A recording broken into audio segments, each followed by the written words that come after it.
How to calculate volume of hollow pipe. सबसे पहले इस वीडियो के अंदर हम जानेंगे कि हॉलो पाइप जो रहता है उसकी जो वॉल्यूम है वो कैसे निकालते हैं। उसके बाद हमारा weight of steel and concrete, जब का वेट जो वज़न रहता है, अगर आपके पास कोई हॉलो पाइप है या स्टील का होता है या पेपर आपके पास कंक्रीट का होता है, तो उसका बिना वज़न किए ही आप कैलकुलेशन से वज़न कैसे उसका निकालते हैं, जो कि स्टैंडर्ड जो रहता है उसका जो वेट है वो कैसे निकालते हैं। तो वीडियो को लास्ट तक बने रहना। सबसे पहले हम इसमें जानेंगे वॉल्यूम कैसे निकालते हैं। ठीक है, अगर आपने वॉल्यूम निकाल दी तो आप आसानी से उसका जो वेट है वो आप आसानी से निकाल सकते हो। तो पहले हम डेंसिटी की बात कर लेते हो। डेंसिटी क्या रहता है? डेंसिटी ऑफ स्टील, ये आपको इंटरव्यू में भी आपसे पूछा जाता है, तो इसमें आपको सिंपल क्या देना है।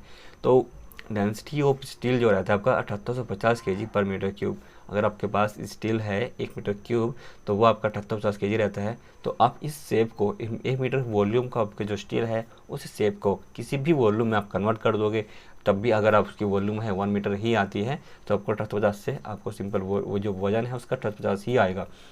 अगर आपका 1 मीटर क्यूब स्टील ये 7850 केजी होता है, अगर हम उसको थोड़ा छोटा कर दे, मतलब 1 क्यूब फीट का कर दे, तो सिंपल उसको आप भाग कर लेना, डिवाइड कर लेना, तो वो सिंपल 1 क्यूब फीट का वजन आ जाएगा। उसके बाद हमारा कंक्रीट है, तो कंक्रीट का आपका जो डेंसिटी होता है, सिंपल जो सीमेंट कंक्रीट या फिर पीसीसी आप जिसको बोलते हो, जिसको सिंपल ये कंक्रीट क्यूब आपने देखा होगा, तो जो कंक्रीट क्यूब होता है 6 इंची बाई 6 इंची का, जो हम इसमें कंप्रेसिव करेक्टरिस्टिक कंप्रेसिव स्ट्रेंथ निकालते हैं उसकी, तो वो जो चेक करते हैं, तो उसका जो हमारा कंक्रीट होता है उसका जो वज़न होता है पर मीटर क्यूब के अंदर 2400 केजी पर मीटर क्यूब अंदर रहता है। वहीं हम बात करते हैं आरसीसी, रेनफोर्समेंट सीमेंट कंक्रीट। तो जैसे कि आपका RCC beam, slab, footing, column जो उसका जैसे रहता है, तो उस पर जैसे आप डिज़ाइन कोड के अंदर जाएंगे IS 4875, तो वहाँ पे क्या रहता है कि डिज़ाइन मिक्स करते हैं लोड के ऊपर आपका यूनिट वेट, तो वो रहता है आपका 2500 केजी पर मीटर क्यूब, मतलब 1 मीटर क्यूब का होता है 2500 केजी। ठीक है, वहाँ पे डिज़ाइन लोड निकालते हैं, कितनी स्लैब है तो उस पर क्या लोड आएगा, डेड लोड, तो स्लैब का डेड लोड निकालते हैं, कॉलम का डेड लोड निकालते हैं, मतलब सेल्फ लोड निकालते हैं, तो उसके लिए आपके लिए हेल्पफुल रहेगा। वहीं हम बात कर लेते हैं सबसे पहले वॉल्यूम ऑफ हॉलो पाइप, कि आपका एक हॉलो पाइप है इस तरह का, एक मतलब एक खाली पाइप है इस तरह का। ठीक है, हॉलो ट्यूब या फिर हॉलो पाइप इसको बोल सकते हैं। तो इसमें आपका अंदर डाया है 300 mm का, आउटर डाया है आपका 500 mm का। तो इसकी जो हाइट है मतलब 2500 mm की इसकी लंबाई है पाइप की। तो इसका वॉल्यूम हम कैसे निकालें, सिंपल देख लेते हैं यहाँ पे। ये जो मैंने नोट्स बना के रखे हैं ये मैं इंस्टाग्राम पे भी अपलोड करता रहता हूँ, जो आपका ये नोट्स बना के रखता हूँ मैं, तो इसी तरह मैं नोट्स बना के रखता हूँ ताकि आपके लिए भी हेल्पफुल रह जाए। तो ये आप इंस्टाग्राम पे भी हमें फॉलो कर लेना, तो वहाँ पे ये मैं अपलोड वहाँ पे करता रहता हूँ। तो वॉल्यूम हम देख लेते हैं आउटर डाया। आउटर डाया क्या रहता है आपका, आउटर डाया, ठीक है, और डी, यहाँ पे कंफ्यूज नहीं होना है आपको।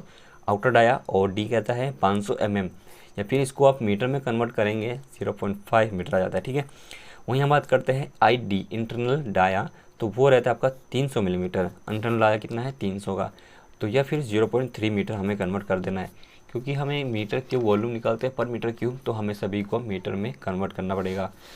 वहीं हम बात करते हैं इसकी जो थिकनेस, अभी हम इसकी थिकनेस निकालते हैं। अभी इसकी थिकनेस कितनी निकलेगी, जब हमें पता चल जाएगा outer dia minus internal dia divide by 2 कर देंगे।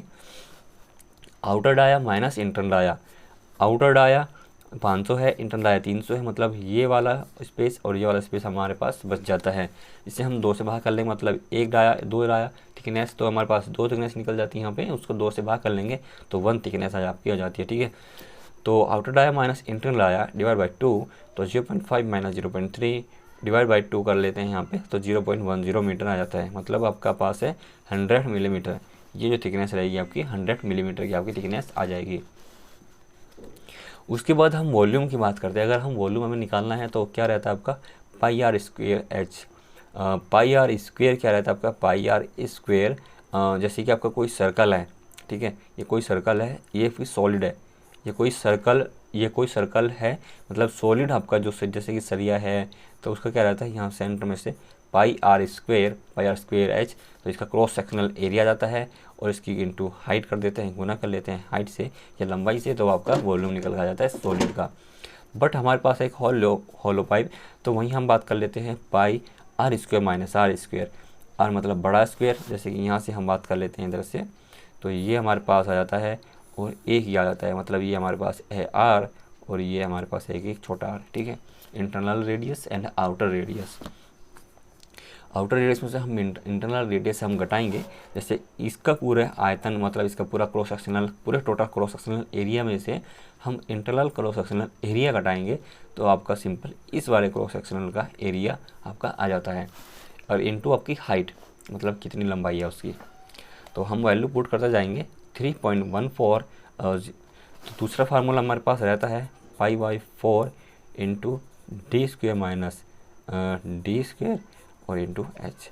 मतलब आपका इंटरनल, ये आपका इंटरनल डाया हो जाता है और ये आपका आउटर डाया हो जाता है, आउटर डाया और इंटरनल डाया।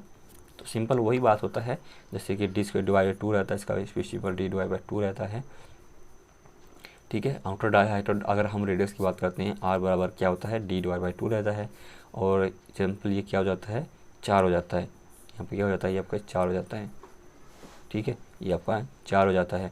तो यहाँ पे 4 हो जाता है तो ये क्या कर देते हैं आप, इससे कट जाता है तो वहीं यहाँ पे ये क्या हो जाता है R square minus are square, ठीक है। तो सिंपल कंफ्यूज नहीं होना है आपको, फार्मूला मैंने आपको बता दिया है, आप इन दोनों में से कोई भी फार्मूला यूज कर सकते हो, ये वाला यूज कर सकते हो या फिर ये वाला यूज कर सकते हो, ठीक है। तो वहाँ पे हम वैल्यू पुट करते जाएंगे। पाई की वैल्यू क्या रहती है 22/7, 22/7 वैल्यू रहती है और इसको हम बाहर कर लेते हैं, कितना आ जाता है 3.14, ठीक है। तो यहाँ पे 3.14 हो जाएगा। और आउटर डाया कितना रहता है, जैसे 500 है, 500 का हम इसको भाग करेंगे, जैसे कि 0.5 है तो 0.5 भाग 2 कर लेते हैं और यहाँ पे है 0.3, इसको भी भाग कर लेते हैं 2 से, तो वो वैल्यू आ जाती है 0.25 और यहाँ पे 0.15, 0.25 माइनस 0.15 का स्क्वायर मतलब इंटरनल रेडियस, आउटर रेडियस और गुना कर लेते हैं लंबाई से, ठीक है। और तो इसको वैल्यू कैलकुलेशन निकालते हैं तो हमारे पास आ जाता है 0.314 मीटर क्यूब, ये आपकी वॉल्यूम आ गई।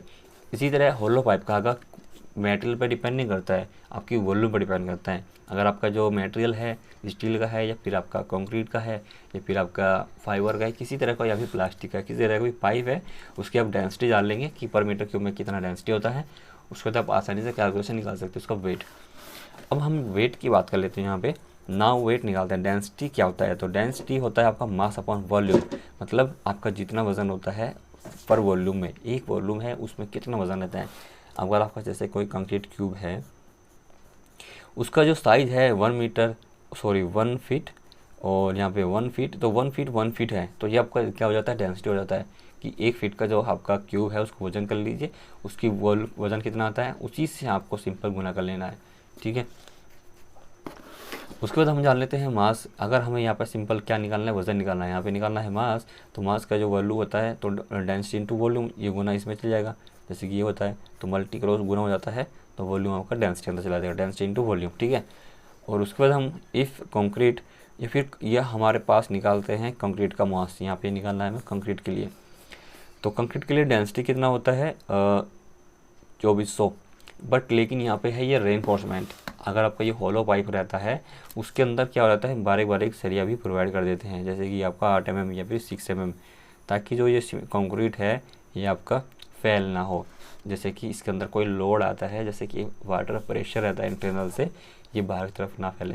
बट लेकिन कंक्रीट का ही मोस्टली बना देते हैं ताकि ये, क्योंकि ज़मीन में गाड़ते हैं, ज़मीन में अंदर रखते जाता है ज़मीन खोद के, या फिर पानी की टंकी बना दी जाती है ऊपर, तो डिपेंड करता है कि किस क्वालिटी का बना है। अगर इसके अंदर रेनफोर्समेंट प्रोवाइड किया हुआ है, सरिया प्रोवाइड किया हुआ है, तो वहाँ पे इसका जो वज़न निकालेंगे हमें 2500।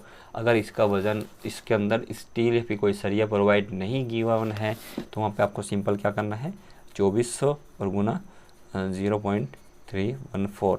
यहाँ पे हमारे पास वॉल्यूम आ चुकी है, इसकी जो होलो पाइप है ये वाला इसका वॉल्यूम आ चुका है, ये इसका कंक्रीट का हो या फिर आरसीसी का हो या फिर आपका स्टील का, ठीक है। तो वहाँ पे सिंपल इसको गुना कर लेना है। और यहाँ पे क्या निकल जाता है स्टील का पाइप, यहाँ पे स्टील का पाइप है और यहाँ पे हमारा क्या निकलता है मास, तो मास का मतलब हमारा ये वज़न निकल जाता है।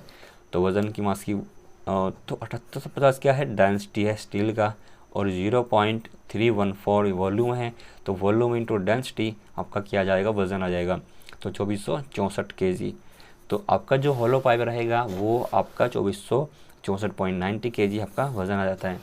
तो इसी तरह आप किसी भी हॉलो पाइप का या फिर जैसे कास्ट आयरन रहता है, कास्ट आयरन का डेंसिटी अलग रहती है, स्टील की डेंसिटी अलग रहती है, तो इस तरह आप कोई भी वज़न निकाल सकते हो। तो आई होप आपको टॉपिक क्लियर हो गया होगा। तो thanks for watching this video, मिलते हैं नेक्स्ट वीडियो में, तब तक के लिए बाय बाय।